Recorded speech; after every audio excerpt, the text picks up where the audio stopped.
Hello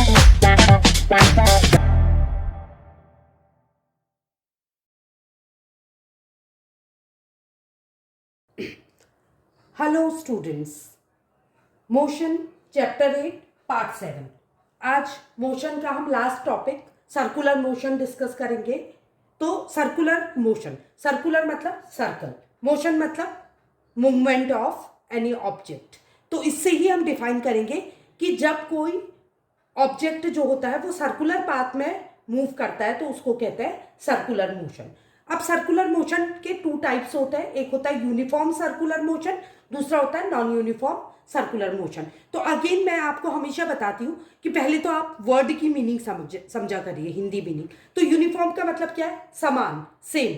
जैसे हम uniform पहन के स्कूल जाते हैं, क्यों? ताकि सब बच्चे अपने को समान समझे, मतलब किसी में ऊंच नीच की भावना ना आए, इसलिए यूनिफॉर्म बनाई गई है, ये यूनिफॉर्म पहनी जाती है। तो यहाँ पर कोई यूनिफॉर्म का मतलब क्या है? मोशन का मतलब जो स्पीड है वो मोशन हो रहा है तो मतलब स्पीड है, स्पीड समान होनी चाहिए, कांस्टेंट होनी चाहिए। तो इससे क्या डेफिनेशन निकली? जब कोई ऑब्जेक्ट सर्कुलर पाथ में मूव करता है, किससे? एक कांस्टेंट स्पीड से, तो उसको कहते हैं यूनिफॉर्म सर्कुलर मोशन। और उसके अपोजिट जब स्पीड क्या होती है? नॉट कांस्टेंट होती है, मतलब वेरिंग करती है स्पीड, तो that is called non uniform circular motion. आप एग्जांपल ले सकते हो, watch moon around the earth etcetera.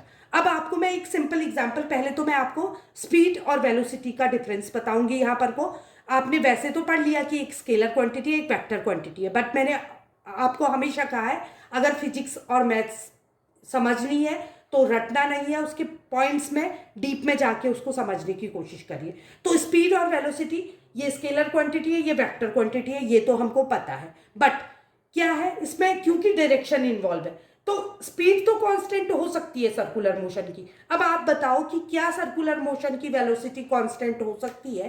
क्योंकि अगर हम डायरेक्शन चेंज कर रहे हैं, हमारा एक नेचर होता है, हम लीनियर मोशन करते हैं, मतलब लीनियर पाथ में चलते हैं, और चलते चलते अगर हमको डायरेक्शन चेंज करनी होती है तो हमको कुछ एफर्ट डालने पड़ते हैं। एफर्ट मतलब एक्सेलरेट करना पड़ता है अपने आप को।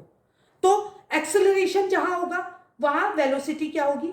नॉट कांस्टेंट होगी, मतलब वेलोसिटी चेंज होगी। तो इसी इसी चीज को हम यहां पर को डिस्कस करेंगे। तो सबसे पहले मैं एक एग्जांपल देती हूं आपको। सपोज मैं किसी चीज को सर्कुलर मोशन में लाना चाह रही हूं, तो आप देखो एक रस्सी में एक पत्थर को या बॉल को या किसी चीज को बांध के आप मूव करने की कोशिश करो।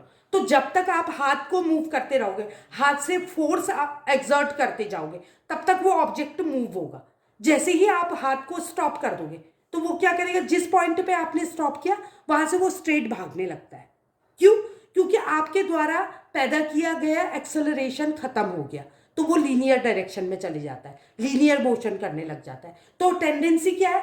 सिंपल लीनियर मोशन करना, लेकिन हम उसको सर्कुलर करने की कोशिश कर रहे हैं। इसका मतलब अगर कोई ऑब्जेक्ट सर्कल में घूम रहा है तो इसका मतलब क्या? उस पर कोई फोर्स अप्लाई हो रहा है, और कहां से हो रहा है? सेंटर से। तो इसलिए उसको क्या कहते हैं? सेंटर सीकिंग फोर्स या सेंट्रीपिटल फोर्स। क्यों?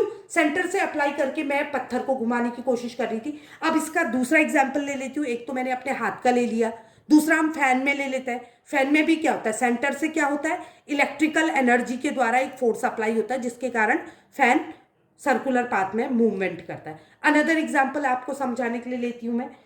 जैसे मून जो है वो अर्थ के चारों ओर चक्कर लगाता है, तो मून को भी स्ट्रेट लाइन में जाना चाहिए था, फिर लीनियर मोशन करना चाहिए था सेम स्पीड से। बट वो क्या करता है? राउंड घूमता है। इसका मतलब क्या?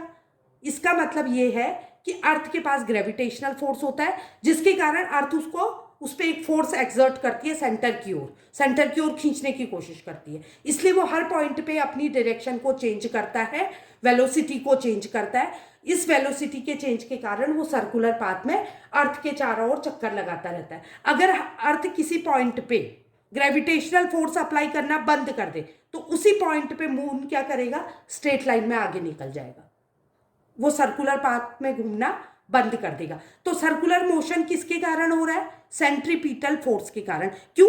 सेंट्रीपिटल फोर्स एक्सेलरेशन पैदा कर रहा है, तो जिसके कारण मोशन हो रहा है। तो अब मैं आपको एक और कॉन्सेप्ट समझाऊंगी यहां पर को।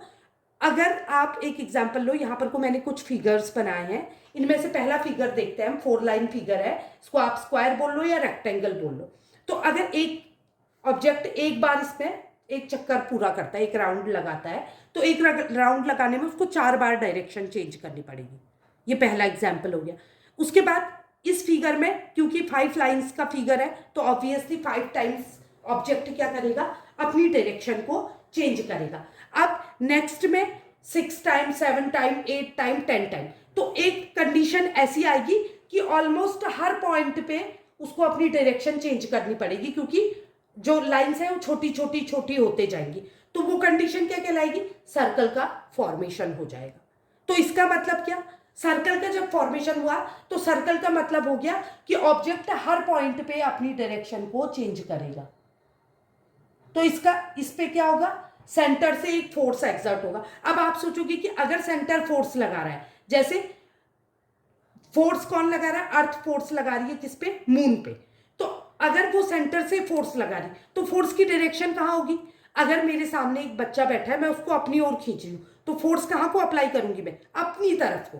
तो सेंटर की मैं फोर्स की डायरेक्शन कहाँ होगी, जहां से वो फोर्स अप्लाई कर रहा है। तो वो सेंट्रल सीकिंग फोर्स कहलाता है, जिसको सेंट्रीपिटल फोर्स कहते हैं। और इसी फोर्स के कारण एक्सेलरेशन पैदा होता है। जैसे मैंने कहा कि मैं एक बच्चे को खींच रही हूँ, बच्चा मेरे सामने बैठा है, तो बैठा है इसका मतलब क्या है, वो रेस्ट पोजीशन में, उसकी जो इनिशियल वेलोसिटी है वो 0 है, और मैं उस पर एक फोर्स अप्लाई करके उसको खींच रही हूँ। तो फोर्स की डायरेक्शन कहाँ होगी, मेरी डायरेक्शन की ओर, क्योंकि मैं अपनी ओर खींच रही हूँ। तो फोर्स की डायरेक्शन मेरी ओर होगी, जिसके कारण एक्सेलरेशन पैदा होगा और बच्चा की वेलोसिटी चेंज हो जाएगी। तो जो एक्सेलरेशन पैदा होगा उसकी डायरेक्शन हमेशा फोर्स की डायरेक्शन की रहती है। इसलिए ये पॉइंट भी याद कर लीजिए, direction of force and acceleration both is same, दोनों की डायरेक्शन सेम डायरेक्शन रहेगी, सेंटर की ओर। Centre seeking force, centre seeking centripetal acceleration. तो सेंट्रीपिटल फोर्स के कारण पैदा होने वाले एक्सेलरेशन को क्या कहेंगे, सेंट्रीपिटल एक्सेलरेशन। अब एक और टॉपिक क्लियर कराती हूँ। जैसे ही सर्कुलर पाथ में कोई ऑब्जेक्ट मूव करता है, तो मैंने बोला वो हर पॉइंट पे अपनी डायरेक्शन चेंज कर रहा है, और सर्कल के एक पॉइंट को छू के जाने वाली लाइन को, स्ट्रेट लाइन को हम कहते हैं क्या, टेंजेंट। तो जो वेलोसिटी होती है वो चेंज होगी, लेकिन कैसे होगी, डायरेक्शन चेंज कर रहा है, तो वेलोसिटी कैसे चेंज होगी, हर पॉइंट पे उसकी डायरेक्शन चेंज होगी, और वो एक टेंजेंट का फॉर्मेशन करेगी। इसलिए इस वेलोसिटी को कहते हैं टेंजेंशियल वेलोसिटी, क्योंकि ये टेंजेंट की स्टाइल में बनती है, तो इसलिए इसको टेंजेंशियल वेलोसिटी कहते हैं। और ये हमेशा क्या होगी, आपको पता है टेंजेंट की प्रॉपर्टी होती है कि टेंजेंट हमेशा क्या होती है, रेडियस की परपेंडिकुलर होती है। तो यहां पर को जो फोर्स या एक्सेलरेशन पैदा हो रहा है उसकी डायरेक्शन कहाँ है, सेंटर की ओर को, और वेलोसिटी कहाँ को हो रही है, सर्कुलर डायरेक्शन में। तो दोनों में आप ये रिलेशन स्टैब्लिश कर सकते हो कि direction of acceleration and direction of, कौन से एक्सेलरेशन की बात कर रही हूं मैं, सेंट्रीपिटल एक्सेलरेशन की। तो direction of centripetal acceleration and direction of velocity both are perpendicular to each other. तो यहां पर को ये दोनों एक दूसरे के परपेंडिकुलर होंगे, और इस तरह से बॉडी सर्कुलर मोशन करेगी। और जिस दिन सेंटर से सेंटर सीकिंग फोर्स अप्लाई होना बंद हो जाएगा, ऑब्जेक्ट लीनियर मोशन स्टार्ट कर देगा, मतलब स्ट्रेट लाइन चली जाएगा। तो इसलिए सेंट्रल सर्कुलर मोशन करने के लिए क्या होता है, ऑब्जेक्ट को हर पॉइंट पे अपनी direction as well as velocity change करनी होती है, जिसके लिए उसमें एक्सेलरेशन पैदा करना पड़ता है और उसके लिए फोर्स अप्लाई होता है। आई होप आपको पूरा कॉन्सेप्ट क्लियर समझ आया होगा। अगर कोई भी डाउट है तो आप मुझे कमेंट सेक्शन में लिख सकते हैं, मैं दोबारा इस टॉपिक को डिस्क्राइब करूंगी। ये बहुत इंपॉर्टेंट टॉपिक है जो कि आपके बहुत सारे कॉन्सेप्ट को क्लियर करेगा। अगर वीडियो पसंद आया तो लाइक, सब्सक्राइब एंड शेयर करें। Thank you.